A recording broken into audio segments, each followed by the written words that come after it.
Narito na naman ang mainit na balita mula sa mundo ng politika. Shocking update, nagulat ang buong bansa matapos maglabas ng warrant of arrest ang Supreme Court laban kay President Kuting ng Norte Jr.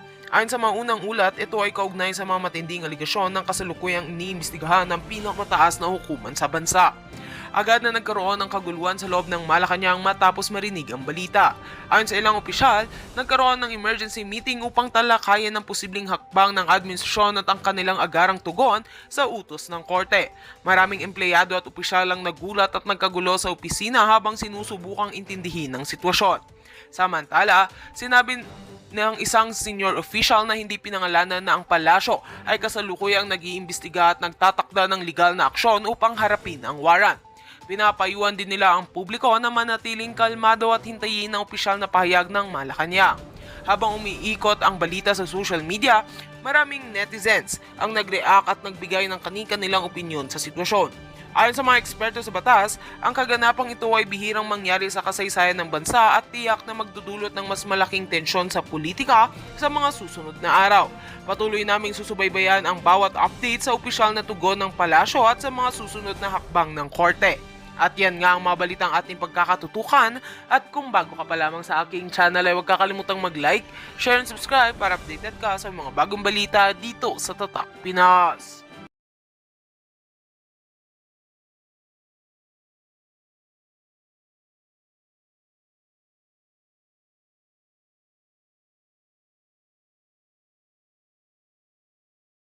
Nako, dito sa video na to, pag-usapan ho natin itong kuha ng isang motorista na bumabaybay dyan sa Cannon Road na kung saan nakuhanan ho ng kanyang dashboard itong si former DPWH Undersecretary Catalina Cabral. At dito rin ho sa video na to, naku, mga punto de vista ho nitong si Doc Badoy ang ating papasadahan sa ating video na to. Pero bago yan, isang like at isang subscribe. Masaya na ho tayo dyan sa mga gusto sumali sa ating community.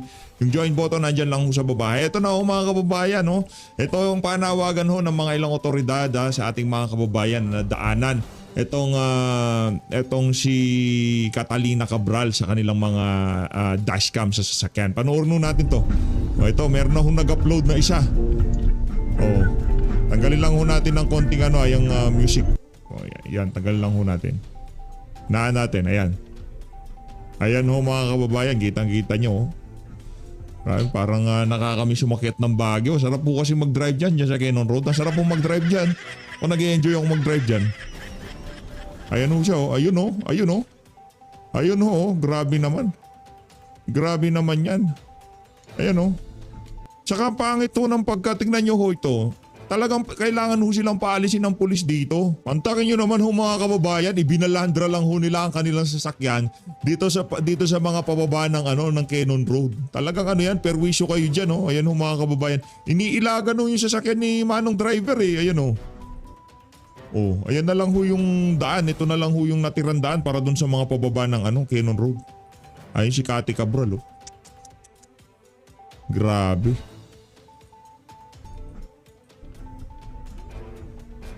Ito ho siguro yung tagpo na kung saan pinaalis ho sila ng mga pulis diyan sa bahagi ng Cannon Road na yan. Ito, lipat naman ho tayo dito kay John Vic Remulla. Nagpa-interview ho siya dito kay Llamas diyan sa DZMM. Ito, panoorin ho natin to. Meron ho siyang ibinahagi sa ating mga kababayan kaugnay doon sa estado ng katawan nitong si Cabral noong na-retrieve na ho siya doon sa bangin. Ito, pakinggan ho natin. Gusto ko lang paalam sa lahat na confirmed na si former Yusek Cathy Cabral ang nakitang labi doon sa ilalim ng bangin doon sa Tuba, Benguet. Siya ay isinagawa ng isang autopsy at DNA swab. At unofficially, yung DNA swab ay lumabas na siya talaga yon, plus the fingerprints, plus the identification of the family. Yeah. Okay na ho yan Talagang siguro hindi nyo nagagambalain yung mga pamilya nitong si Cathy Cabral dyan sa nangyari na yan. Kasi nakakalungkot tong isipin, mantakin nyo, ayaw daw ilabas yung katawan dahil kailangan pa yung cellphone at yung laptop kapalit nung katawan nitong si Yusek Cabral. Ayon dito kay Congressman Libiste, hindi galing sa ating yan. Galing ho kay Congressman Libiste. At lumalabas rin na consistent sa investigation sa follow-up investigation Number one, walang sa kotse, walang signs of struggle. Yun, oh. Walang blood stains. Number two, ang autopsy ay consistent with blunt force trauma from a high fall. A call, oh. Nahulog sa taas. From a fall. Nakahulog. Number three, mag-isa talaga siya sa lugar na yon nung binaba ng driver. Walang witnesses. Walang witnesses, pero turns out nung umaga sinubukan niya na. Nakita lang ng pulis, kaya umatras siya. Pero nung bumaba siya, parang pag Saka yung driver, parang hindi pa ba niya nararamdaman na mayroon ng mali doon sa kanyang amo na bakit gusto ko dyan, madam, ang taas-taas dyan, delikado dyan. Doon na lang tayo sa Mines View. Ay naku, mataas din doon. Kaso naman kung naisipan niyang tumalon doon, mayroong hihila sa kanya, hindi pa hihintulutan ng mga tao doon sa Mines View na tumalon ka doon, talagang hihilahin ka doon, di ba? pagbaba kasi ng driver ng 2 kilometers down para magpagasolina, pagbalik ng driver, di na siya nakita eh. So baka doon pa lang tumalon na. Ayun na lumalabas. So ang cause of death, blunt force trauma. Wasak ang kanan na bahagi ng mukha niya. Bali ang kamay, bali ang tuhod, at saka dito sa likod basag, at saka yung kanyang ribs ay nag-linkage ay shattered towards the internal organs. So Medyo mataas talaga, mga 30 meters. 30 meters eh. Naku, ba't nandito to? Ang tanong, nagsupilyo ka na ba? Diba? Baka naman na mairita sa iyan si John Vic Remulla. Sobrang bantot ng bunganga mo, ha? Supilyo ka muna. Bida-bida ka na naman. Tsaka pure rock. Pure rock ang binagsakan. 30 meters sa mga 100. Walang talon, walang puno, walang lupa, diretsong bato talaga. Bato talaga. So sana yung mga paborito nating trolls ay nakikinig ngayon. Yung mga conspiracy theorists dyan. no? Well, kung di sila naniniwala, pwede naman sila mag-volunteer. Yan. Tulak namin doon. Yan, unahin mo yan si ano? Unahin mo yan si Boy Tinga. Para makita mo lang kung pareho talagang lalabas doon, di ba? Be careful what you wish. Oo, di ba? Kasi Sek, pwede ba sumama dyan? Pwede. Bago ka sumama, magsupilyo ka muna. Hindi ka pwede sasama, hindi ka nakasupilyo, nakanantoka. Baka mga muy yung sasakyan nyo nitong si John Vic Remulla, di ba? Magsupilyo ka muna, Brad. Yung mga tinga-tinga mo, tanggalin mo muna. Itong si Yamas, ang hilig magbida-bida, di naman pala nagsusupilyo. Lanyang niya. Huwag ka magtulak, ikaw lang. Hilig ka magtulak. Ang aming taga... Yan, si Yamas, mahilig magtulak yan, lalo na yung mga DVD. Naku, yan ang trip nitong si Boy Yamas, yung mga peking DVD. Pala nagtutulak. Pwede ba dagdagan yung tutulak? Pwede eh. Pwede ka sumali, pwede kang magboluntaryo at kung sakali, sa tingin ko si John Vic Remulla ay talagang malagod niyang tatanggapin na siya ang magtutulak sa'yo, di ba? kasi sabi na nga ba marami magiging conspiracy theories dito eh. Siyempre, mauna na yung mga tuwan-tuwa sa akin. Kaya sinigurado. Hindi naman kasi, hindi ano yan eh, hindi naman broken hearted lang yan si ano tawag dito. Itong si Yusek Cabral, hindi ko siya teenager na nagpatiwakal, broken hearted, malaki ang problema. Yung ganti pong, di ba, walang conspiracy theory doon kasi ano yan, broken hearted yan. Di ba? Ay, teenager, kapusukan yan. Siguro ang laki ng problema ng Ali na yan, may utang siya. Talaga hindi ho ganun kasi ang suma dito. Ang problema dito, nasasangkot ho siya nasa napakalaking skandalo na kung saan yung unang nagsalita, sinasabi niya na pagka umuwi daw siya dito, gugurgurin siya ng mga kasama niya dyan sa mga ma-anomalyang flood control project na kung saan ang pangalan ni Cathy Cabral nasasangkot din ho dyan. Kuha mo ba, Sek John Vic? Yun. Ko talaga na yung complete yung autopsy report, complete ang scene of crime report. Pati yung time in and time out yun ng hotel, nakuha na rin namin yung CCTV. Pumasok siya doon mag-isa, lumabas siya mag-isa. Sir, wala akong sinasabi mag-isa. So wala siyang kasama. Yan kasi si Llamas, napakadumi ng utak niyan, kasi dumi ng bunganga niya. Tignan mo na Llamas, ikaw na nag-i-interview, pinagtitripan ka ba? Tapos binipresenta niya sarili niya, analyst eh. Yung tipong credible na mag-analyse sa mga nangyayari sa ating bansa eh, no? Amang best friend doon? Wala. BFF? O baka gusto mo sumama. Pambihira. Kahit sa parking, wala. Wala. Mag-isa po siya. Secured, sir, yung hotel. Kasi, Naka-tape siya ngayon. It's considered a crime scene. aha. May nakitang dalawang bag na puro papeles pero hindi pa pwede pasukin. So, siguro ma'am, yung hapon makukuha na namin yung warrant. Pwede namin makuha yung Oo, nasa para talagang preserve yung crime scene. Kasi ang balita ko nga po, inyong sinibak na o nirecommend na isibak itong mga polis sa Tuba, no? Dahil hindi nila tinrato na crime scene. Nung unang dumating sa akin ng report, nakita. Kasi pumasok sa system namin yung mga 12 midnight nung Nako, yung mga dokumentong naiwan nitong si Cabral, itatrato ho yan kung paano trinato yung mga computer niya dyan sa DPWH. So, wag na ho tayong umasa sa mga dokumento na yan. kinonfirm na siya talaga yun. Nakita ko siya mga 4:30. Nung pinapollow up ko yung reports, hindi nila tinrita sa crime scene. Pero for a highly controversial character involved in the biggest scandal in Philippine history, bakit di naman nila sinabing tinanong man lang, baka may iba nangyari dito. Correct. So ito matitiro mga mga police talongges Kaya Hindi pro strongest, no? Parang hindi nanonood. Nako, ito talagang si... Epal na naman tong si Llamas. Magsupilyo ka muna, Brad. Ang hilig mo sa ganyan Kung di ka nagsupilyo, wag ka sumama sa usapan. Dito pa lang, ang layo mo, nasa DCMM ka, nandito ako sa PH Update. Yung alingasaw ng bunganga mo, talagang hapyaw, umaabot dito, Brad Langyakang Llamas ka. Ito, ano kasi to, napaka-notorious nitong mama na to na super Duterte diehard haters siya. Tipong wala namang ginagawa sa kanya mga Duterte. Sa bagay, trabaho na niya. Baka yun ang isa sa mga pinag-utos sa kanya. Kagalitan mo nga mga Duterte kahit wala silang ginawa sa'yo. Anak ng towa, pagpasok lang ng administrasyon nitong si Adik, doon ko lang narinig pangalan mo Di ba? Nung panahon pa ni Tatay Digong, sinasa ka ba nun? Pambira ka kung kailan ka pa nagkapera, doon ka pa hindi nagsusupilyo. Meron ho talagang taong ganyan. Kung kailan pa nagkapera, doon pa babantot, doon pa babaho. Imbis na kahit pa paano, lilinis ka na ng konti, magiging presentable ka na. Hindi. Itong si Llamas, kung kailan pa siya nagkapera at lahat-lahat, doon pa... Ang mura lang na toothpaste, Brad. Bumili ka. Ito tayo kay Doc Badoy ho tayo. Game! Pastor, hindi na kayo magugulat talaga.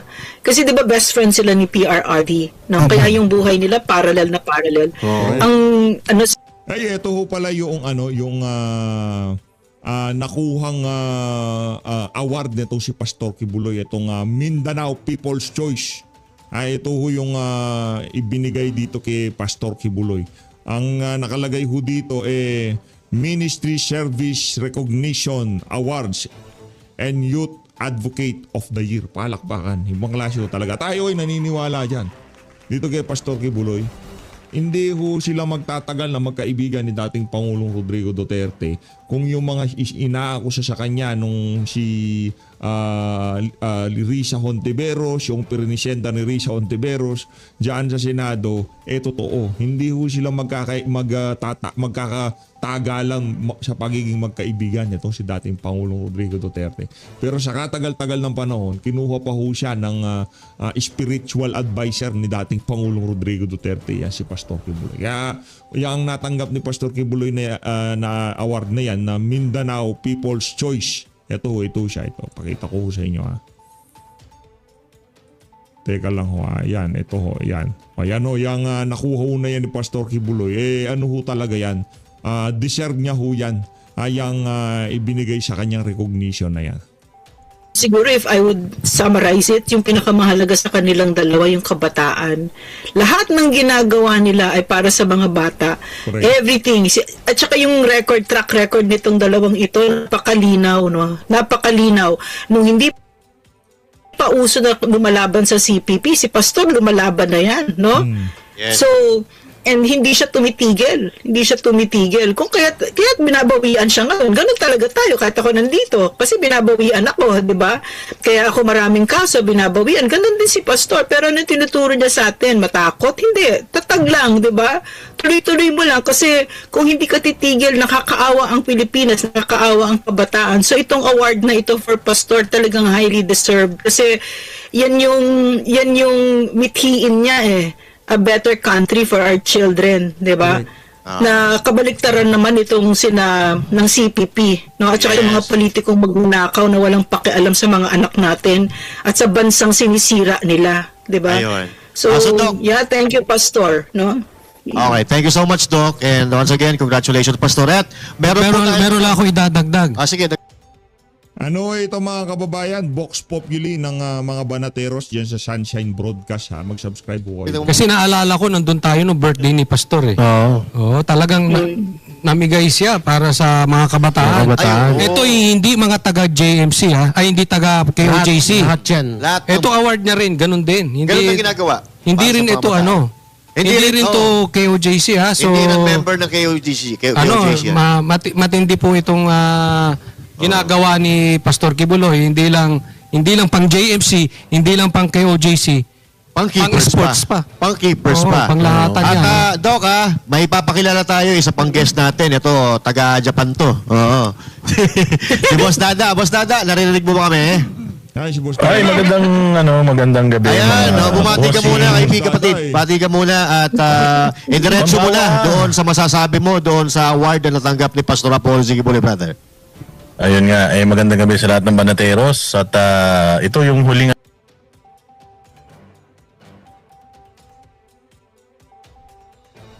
huling Vox Populi episode for this year.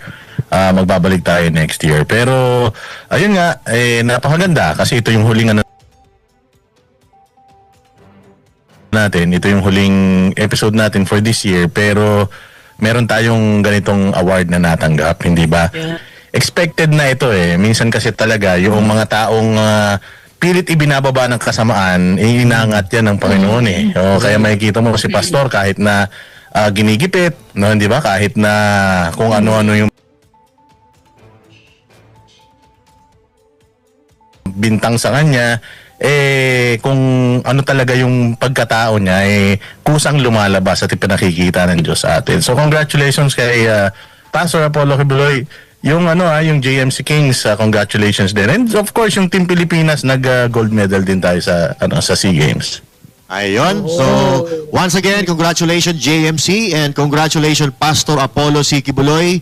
At syempre, ipagpatuloy nyo lang po ang inyong mga ginagawang kagandahang na ito para sa ating bansa, para lalo pa sa mga kabataan na pag-asa ng ating bayan. Ako naniniwala pa rin ako mga partner na yung mga kabataan ay pwede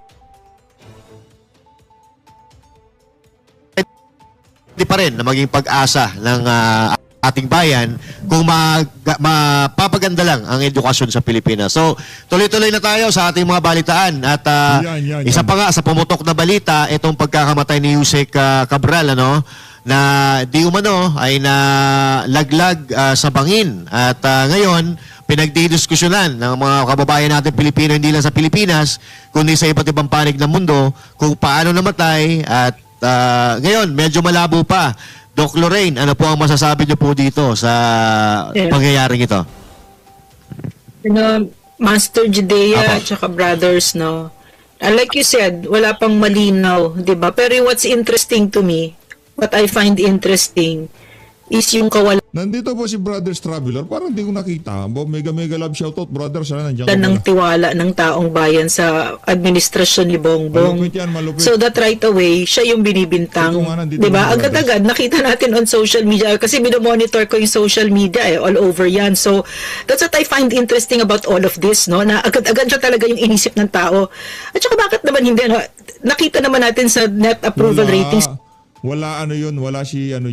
Nandito si Jay, si Judea, si Coach Oli at itong si ang pangalan to?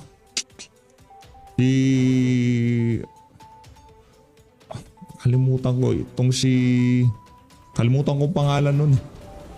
Sir Jack. Is minus 12. Ganun ang ibig sabihin ng minus 26, Bongbong Marcos, na tapos na yung mandato mo, tapos na talaga sa tao dahil sa panloloko mo, pag nanakaw mo, lahat ibibintang talaga sa'yo. And even this, no, for me, yes, definitely, no, whatever it is, he's part of this. Whatever it is, whether it's suicide, whether it's foul play, whether he has to be blamed for this. Kasi if you if you look at kilala ko kasi si Yusek Cabral nakatrabaho ko yan. No, very impressive yung kanyang record, 'di ba? Yung work record niya, tsaka yung educational background, etc., 'di ba? Naaalala ko kasi si PRRD nung sinabi niya sa amin nung na-appoint niya kami, sinabi niya there will be no financial rewards, sabi nga, but there will be psychic rewards and he delivered on that. Talagang totoo, I've never felt the joy na naaakit ka sa bundok tapos bubuti yung buhay nila, gagawin mo lang yung trabaho mo, hindi ka magnanakaw, walang kapantay, yung nakikita mo na bumubuti ang buhay ng mga kababayan mo at umaandar ang Pilipinas. And I'm guessing that at some point in Yusek Cabral's life, she was like that, di ba? Dahil public servant siya, 40 plus years, di ba? Tsaka maganda yung kanyang reputation until dumating siya until naging pangulo itong pinakawalang kwentang pangulong ito. Ayun. At sa akin, kasalanan ni Bongbong Marcos na ang dami niyang kinorap. Yan, parehong-pareho ng tatay niya. No, kahit yung psychic rewards tinanggal mo. Yun na lang yung hinihingi mo. Hinihingi mo na lang yung pangalan mo malinis. Kahit yun ninakaw niya. Dahil magnanakaw siya.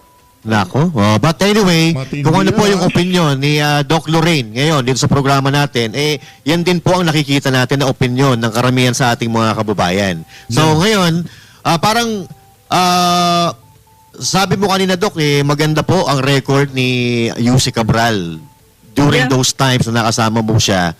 Parang ngayon lang po nasira. Siguro parang ganun po ba? Yes. Yes.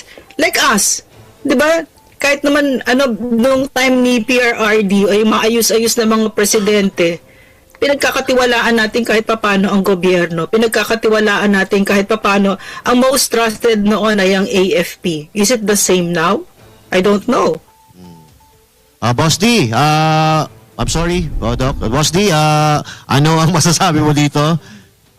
Medyo naputol ata si Boss D, no? At dahil medyo naputol si Boss D, ikaw na muna, Coach Oli, yung... Ako talagang napapaano ako dito yung klase ng pagkamatay at saka yung reaction ng family. Medyo ang daming Ang weird, no? kababalaghan kung tawagin ko. I mean, uupo ka ron na ikaw ay di umano sabi ay siya ay may fear of heights. Tapos uupo ka ron, Cannon Road dito ata, no? So upo ka ron tapos we don't know if it's suicide o itinulak. Kasi kung suicide, parang unlikely na doon ka tatalon eh. 'Di ba? Yun yung fear mo. Marami, ano mo yung nangyari? Maraming questions. And tapos ayaw ipa-autopsy, yung mga ganong klase. Pero kung ako, this is just my opinion. Ang sabi is, it's lumalabas parang fake death. Parang, kung may tanim witness, merong tanim istorya eh. Ako na yung Coach Oli, maraming nagko-comment. Napapasa ako ng mga comment na maraming consistent yung mga comment na to. Posible raw na buhay ka, pinatakas lang. Paniniwala na kayo. Kasi walang autopsy. Hindi mo alam kung nahanin na walang lamay. Walang buro, walang lamay, walang plano. So ano yan, di ba? Tatlo nga daw ngayon tatlo eh. Ang unang hinala ng mga netizen, buhay. At ito ay parang lamang, palabas. Pangalawa, pwedeng ipinapatay dahil dun sa mga hawak niyang dokumento na marami talagang may expose ng mga pangalan ng mga matataas na tao kaya ipinapatay. Pangatlo, Di umano Pangatlo, yung pangalawang nagpapatay, kundi yung pamilya. Kasi medyo pinaghihinalaan nila yung driver at yung asawa. Kasi first time in history sa kasaysayan na ganito ng mga krimen na ang mismong asawa mismo ang nagsasabi na walang foul play na naganap doon sa nangyaring yon. So, alam nyo naman, ang utak ng mga Pilipino malikot yan eh. Ang katanungan, yung tatlo palagi na yan. Palabas lang, buhay pa talaga si Cabral, pinatay siya ng dahil doon sa mga dokumentong hawak niya or pinatay siya ng pamilya niya dahil din dito sa nangyayaring issue na to. Alam mo, kaya hindi, hindi rin natin... Nababasa natin, disclaimer Oo. nababasa lang po namin ito sa mga comment ng mga netizen. At hindi natin masisi yung taong bayan na nagkokomentary ng ganyan kasi the way they handled yung investigation, habang iniimbestigahan, lalo na dumadami ang tanong kasi hindi legit, hindi maganda yung pagkakaimbestiga nila. 'Di ba? Hindi iniimbestigahan lahat ng anggulo. Actually, Yung kay Gutesa ayaw imbestigahan. Oo. Yung kay Saldico ayaw imbestigahan. Tama. Ang parang naiimbestigahan yung laging palayo. Palayo sa mastermind eh. Oo. Yun ang nangyayari. Napapansin naman natin na napaka-inconsistent po talaga eh. Lalo na sinasabi ng driver, no, na nagpunta na po kami diyan kanina, tumambay na po siya